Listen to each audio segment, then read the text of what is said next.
Hello everyone and welcome back to a brand new video where today we return with episode 23 and kind of the finale of Season 1, kind of the introduction to Season 2 of our F1 Manager McLaren Career Mode. Now, I'll be honest, this video is as much for me as it is for those of you that have been watching this series. Of course, if you missed out on the video that went live from Abu Dhabi a couple of days ago, I would highly recommend going back and checking out a fantastic way to finish off the first season of the McLaren RTG. But of course, yeah, in the Ferrari career mode, of course, I won the world title. Season 1, done and dusted, bish bash bosh. You know, we wrapped it up, so I never really got to do kind of a winter sort of shutdown / getting ready for a new season. So that's what I thought today's video would be. We're not going to have the Bahrain Grand Prix. That'll be going live, I think, Sunday after the real-life Australian Grand Prix. So if you're watching this and you haven't clicked that big red button down below, it'd be greatly, greatly appreciated if you would do so. This is strictly just us trying to make it through winter and sort of seeing what happens with F1 Manager, because I've never witnessed it, so I thought I'd share it with you guys as well there. Now, first of all, I'm noticing that Oscar Piastri has got one performance point boost, so we're going to put that on his smoothness. We've basically been stacking them all on his smoothness over the course of the season. They're 76 rated now. Oscar Piastri isn't doing too badly there, and you can see Lando Norris, very, very good all-rounder, just still trying to get his reactions up as best as possible. But yeah, I did ask in the last video whether you guys wanted me to sort of make some driver transfers or anything like that.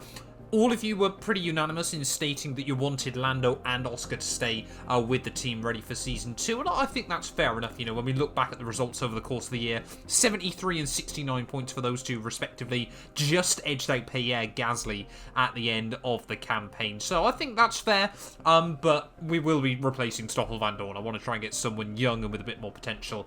And, of course, he didn't stay with McLaren for 2023 either. So, in terms of emails coming through then, on behalf of the board, I wanted to reach out and congratulate you on a wonderful season. You exceeded our expectations. We are overjoyed to see the team's progress. Needless to say, this has given us even more confidence in your abilities as a team principal. Keep up the excellent work. So, of course, yeah, our aim this season was to try and make it to the top of the midfield there, which, of course, we did manage to achieve there, beating out Alpine and Alfa Romeo there. 9th and 10th in the Constructors' Championship. We weren't quite as good as Bottas and Alonso, but we certainly had a more consistent team play over the course of the year. You know, the likes of Esteban Ocon and Zhou Guanyu there. I mean, 96 to Zhou Guanyu's 4. It really was a bit of a whitewash down at Alfa Romeo there. But, you know, a rookie going up against a multiple race winner, would we expect it to be too different either? So, Simone Resta, just letting you know, with the season ending, we are no longer allowed to design and manufacture a new part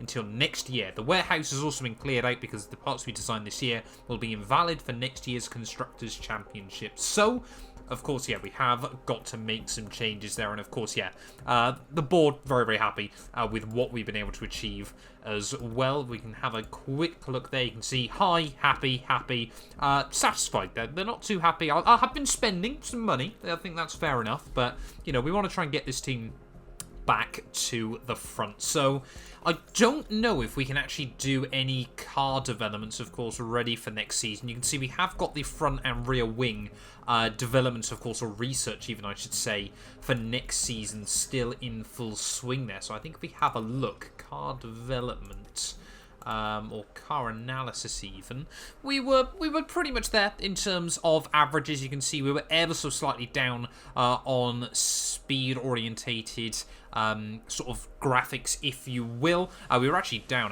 across the board, but only ever so slightly in a lot of regards there. So we didn't do too badly. And I mean, if we compare ourselves against, you know, the likes of Alpine, I was not expecting that, to be completely honest. Alpine, yeah, did really kick us to the curb based on the overall averages there. So the fact we were still able to beat them goes to show just how good we were.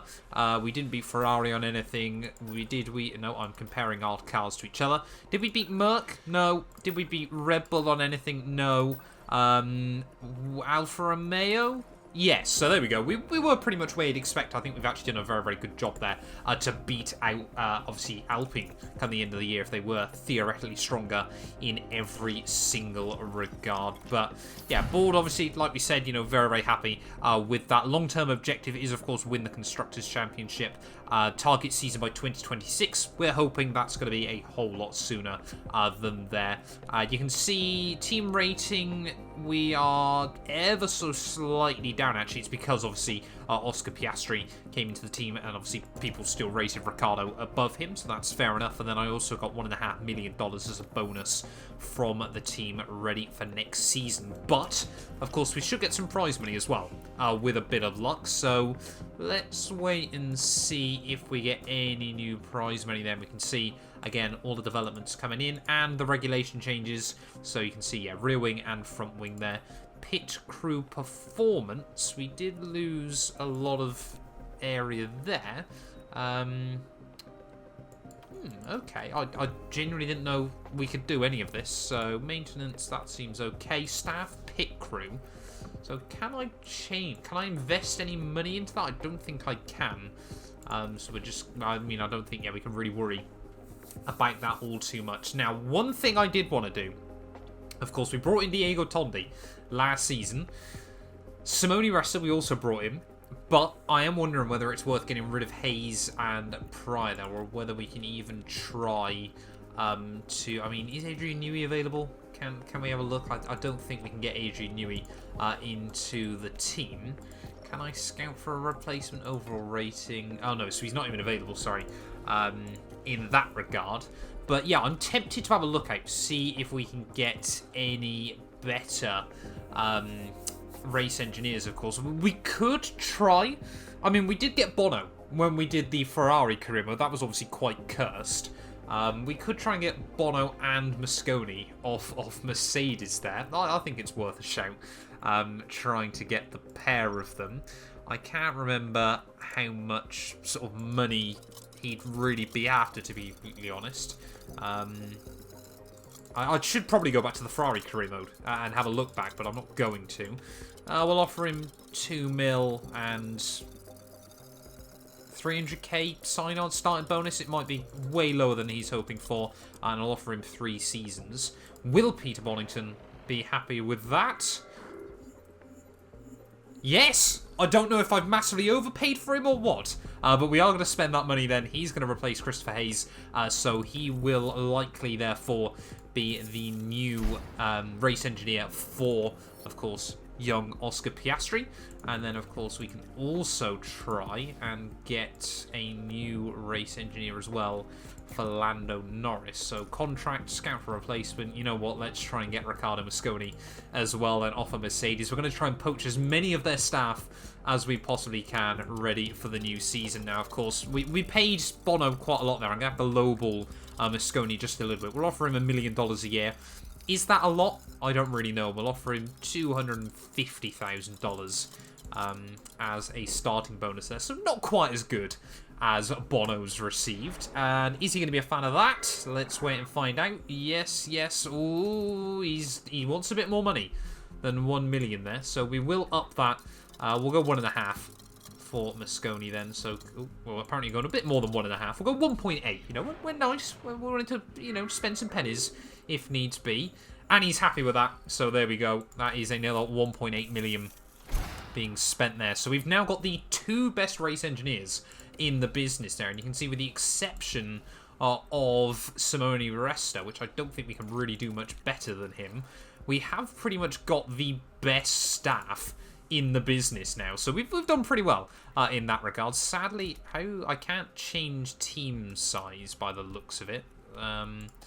So that's all fine. So I don't think we can do anything else with that. The other thing I really did want to have a look at was upgrading more of our facilities, of course. You know, try and keep team members happy. I don't really think we need to do much for the scouting department, especially, of course, if we're not going to be scouting out any new drivers. Now, the boardroom does give us 10% board confidence, so I think, that's actually pretty cheap, 780k. I will go with that. The hospitality area also improves the team attractiveness. 3 mil is a bit steeper, but that's okay. The weather center actually improves race weekends forecast accuracy, so that one is rather important. So that one actually does, provide tangible results. And then again, helipad, team attractiveness, $500,000. That is water off a duck's back in the world of Formula 1. Tour Center doesn't really change much apparently, but you know what, we'll just do an upgrade on everything apparently by the looks of it, and that will improve staff morale. So plenty of upgrades going in. We've spent about $10 million just there. We've already got a maxed out team hub. We're already upgrading the race simulator. Is there anything we can do with car development facility? Yes, there is. We can do a lot in this regard. 14.5 mil though. Was a lot more than I was expecting. And boost effectiveness up to 100%. I don't think we can really go with that. I think what we're actually going to have to do is try and have a look at wind tunnel, I suppose. Let's have a look at usage. So we haven't got any that we can use with that at the moment. 17 mil is basically all the money we've got, but you know what? We're going to go for it, and that should send us nicely into the start of the new season then. So all of those upgrades are becoming into the works. I think we've just got to make it to the winter break. There we go, helipad done. We should hopefully get a few more unused scouts. That's fine, not too worried about that. Welcome Bono and Moscone as well. And then, of course, yeah, the upgrade to the helipad, the upgrade to the memorabilia room. We're going to get a few more of those. And, of course, before the season comes to an end, we have got to pick up a new reserve driver there. So the rear wing research has been complete. Tool center, everything like that. Kyle Collette apparently is someone that we should be watching out for. I have actually done, behind the scenes, some scouting ready for Season 2 of this career mode. So I have been sort of doing a little bit of a looking around. I've gone for a couple of drivers that I think you guys are certainly going to love. But yeah, we can see now, yeah. So Stoffel Van Dorn, his driver contract is ending in just 1 week. So we have got to start getting stuff ready. Facility upgrades, yeah, boardroom all done.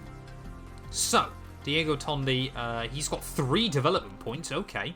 We always just go with the lowest stats. So 1 on cooling, he's now 91 rated, 1 on DRS Delta, and apparently that's all of them. So I can't count to 3. We've just learnt there. Has Simone Resta got any development points? Yes, he has. So we will go, there we go, 81 rated.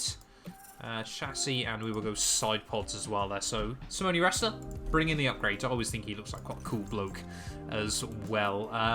Right, now, where are we going to see Stoffel Van Dorn's contract come to an end? Here we go. So, Stoffel Van Dorn, he's got 4 development points that I'm not going to use.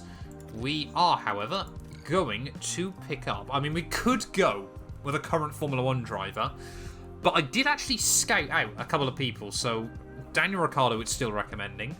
I'm amazed at how many free agents there are. Are we going to see a lot of movement? Nico Hulkenberg's back. I hadn't even thought about driver transfers heading into Season 2. Oscar Piastri, of course, we've already got. Now, I've done detailed reconnaissance there on both Teo Porcher and a certain, if I have to keep scrolling down, Dennis Hauger. Now, I think Porcher, of course, is still very, very sort of entrenched into the Sauber program. But Dennis Hauger, of course, a Red Bull rookie. I'm not going to offer him a race role. Of course, don't want to accidentally replace Lando Norris. But I've got no idea, again, how much money I should be trying to pay him. So, $50,000 and $500,000 a year? Does that seem fair? Let's hope so. Let's find out. Dennis Hauger, are we going to see him happy with that? Yes, he is. So, there we go. That's okay. We have got a replacement for Stoffel Van Dorn. And of course, if either of our drivers doesn't do well, then Dennis Hauger is waiting in the wings. But are we, potentially about to see a load of driver transfers ready for Season 2. We will go adaptability over on Oscar Piastri. Can I change, actually, which driver is in which car? I want to put him into car 1. Can I do that? I don't know if I can do this or whether I'm accidentally going to annoy Lando. No, he's declined. Right, we're not even going to worry about that then. Oscar Piastri is still apparently the #1 driver in the team. But we've got a load more emails come through. I think they're just really old ones. Yeah, they're really, really old. Right, anyway. Aerodynamic testing period comes to an end. I think we've already done all of that. Car parts locked in until Jan 1st. Right, so we've got to get to January then. And then, here we go. So, welcome to the new F1 season. It's time to review this year's regulations, manage the season's engine, and negotiate new obligations with your sponsor. So, sponsor obligations, $95 million apparently is the funding that they are going to give us, with a potential for another $10 million there. So, we can do merchandising, race simulator event, we can do that. You know what, we may as well just do everything, mightn't we? Give them everything that they're happy with. So sponsorship value $106 million. So we'll get $14 million as a lump sum, $4 million per race weekend as well. Now we should, I think as well, get some money from Formula 1 FOM, of course, for how well we did last season. So the new season objective is 3rd or above. Okay, so they definitely want us fighting at the very, very front then, ready for next season. Mercedes have the weakest power unit in Formula 1. McLaren Red Bull? $15 million? I don't know if we can afford it just yet, but that one is looking like the best engine there. You see 100% power, 85. So look how bad the Mercedes power unit is in so many regards. There is only the fuel efficiency that the Red Bull one struggles with, but the Merc is next to no better, and the ERS durability is awful on the Red Bull power unit. So let's wait and see then. So starting balance payment 50 mil. We are going to be in debt ever so slightly for a short period, but of course, yeah, we instantly get some money back as well. Now I need to be really, really careful here, because we of course have got to get the new front wings onto the car. So the ML23 FW1, if we have a look at how that is stacking up against the rest of the field, let's have a look. So 13th, 13th, 15th, 15th. Oh, that's just this year's data.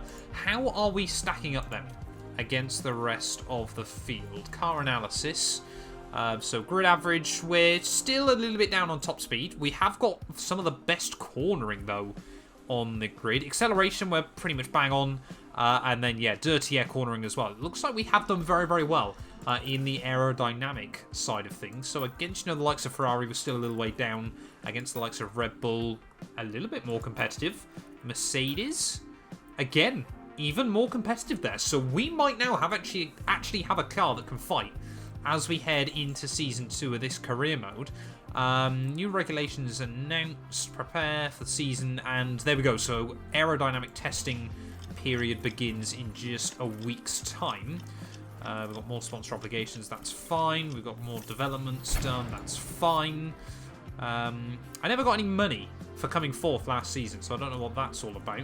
Right, let's now develop some new parts. We, of course, need to go really, really aggressive, ready for the new season. So I think we're going to try and use as much of our testing time as we possibly can. Now, how long is it until Bahrain? I think, oh, it did say there, didn't it? 62 days. So we have got a bit of time then, so we can try and use, you know, sensibly. You know, it's not like we need to rush to get one upgrade done and then we don't have to worry about anything else. We'll focus on, actually, no, we'll keep it completely balanced early on in the season there. So I think what we'll do is we'll try and bring on some projects all across the board then at the moment. So we'll just try and be pretty even in those regards. We'll use 2 engineers and we'll do normal time. So these are all going to take about a month and a half. Nothing too major to worry about. And I've been stupid because I forgot, of course, you can only design 3 parts at a time. So that has not done me any favours. Internal car report. Season is starting soon. We need a new car. So it reckons that we're pretty much better across the board. But still, it's whether we've really made that big upgrade towards the front runners as well. Of course, yeah, we won't get any confirmation about rules and regulations. We've got another development point going on to Lando Norris, though. So that's really good to see. And I think as we head forward, then, of course, we are then going to have to rush a load of the other upgrades I wanted to do onto the car ready for Australia. Idle engineers. I can't do anything about it. We need to wait for those designs to come in. So let's keep fast forwarding them. Sponsor obligations, that's fine. Design complete. Here we go. So, new chassis then is ready, so we can start manufacturing that. Car performance. Nope. New project manufacturer chassis. MCL2. Well, we don't need to worry about how long they're going to take. We'll get 2 of those ready to go. And let's try to design then. I think we want to go... Let's go with an underfloor, and let's actually try and use up some of these resources there. So we'll go 1.8. We'll use half of our wind tunnel hours remaining. So we'll go 17. This should give us a nice big boost as we head into the new year. And we can go with 3 engineers, of course, on that one. Because we're basically trying to use half and half of whatever we've got left ready for the new season. Continue on. More manufacturing complete. Where is the other... where are the other developments? We're still waiting on a couple more of those to come in. So let's just wait and see. Car developments, new projects. We can't do anything at the moment. This is very, very strange. Are we waiting for something else? Chassis, there we go, manufacturing complete. So we've barely got any time left. The new wind tunnel testing period ends in 6 days. So let's go car developments, new project. We can't do anything still. Why can't we do anything? Am I being really stupid? On F1 Manager, I can't remember. So we need to change those. We've got 2 of those. That's good. Still waiting on those. So I don't think we can do anything else just yet. I know we've still got idle engineers. Right, we've got 2 more designs complete then. So we can start manufacturing those. New front wing and rear wing. So we really have gone all out in that regard. Let's go manufacture. Let's go...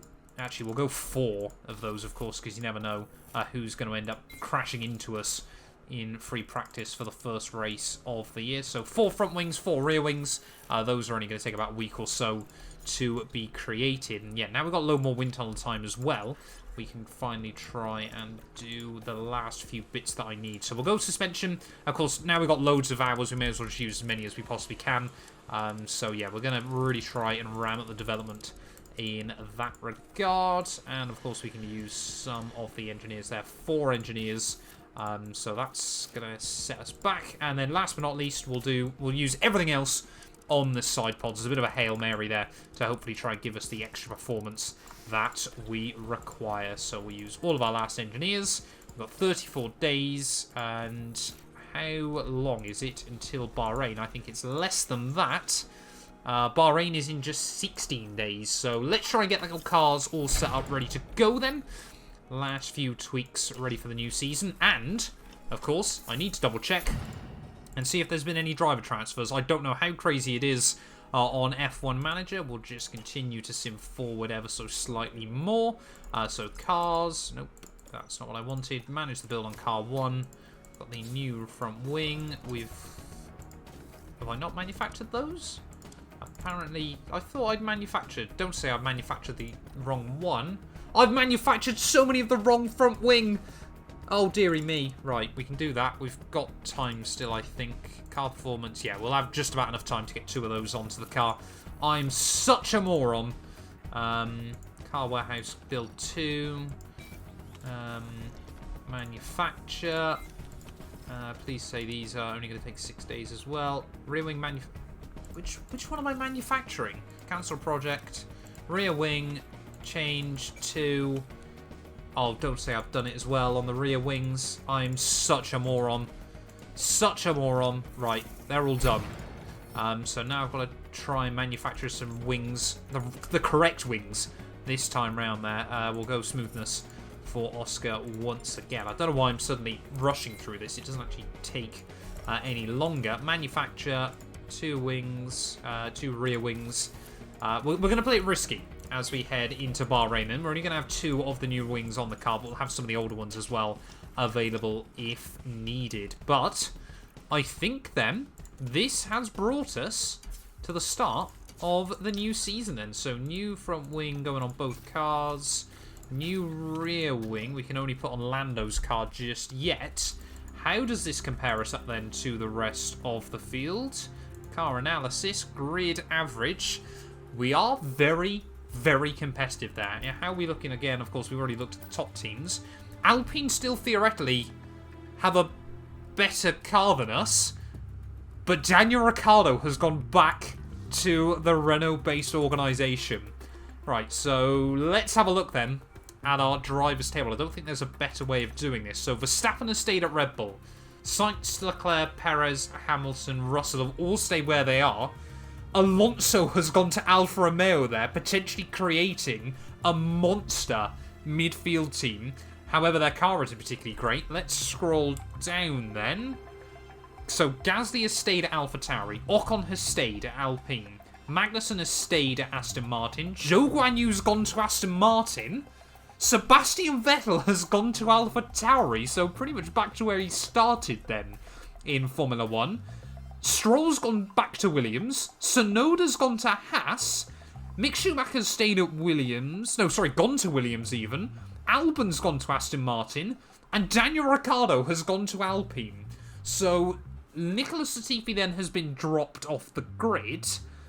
And there has been so much movement there. That is quite crazy. So I'm going to get very, very confused as we head into the Bahrain Grand Prix next time out. But thank you all so much for watching. It did end up being quite a rambly video, but hopefully good fun as well for you guys there, of course. Let me know, please, for all you F1 Manager boffins down in the comments below what I should have done differently, apart from manufacturing the correct front and rear wings. But we will return, like I said, this weekend, ready for the Bahrain Grand Prix. That has been winter, and hopefully, yeah, you guys are hyped, ready for a new season. None of these videos would be possible without the help of our channel members, so a massive thank you to all of the names you see on your screens currently for helping support the channel. You can join them by clicking the join button down below, and yeah, thank you once again to everyone that continues all the insane support on my work.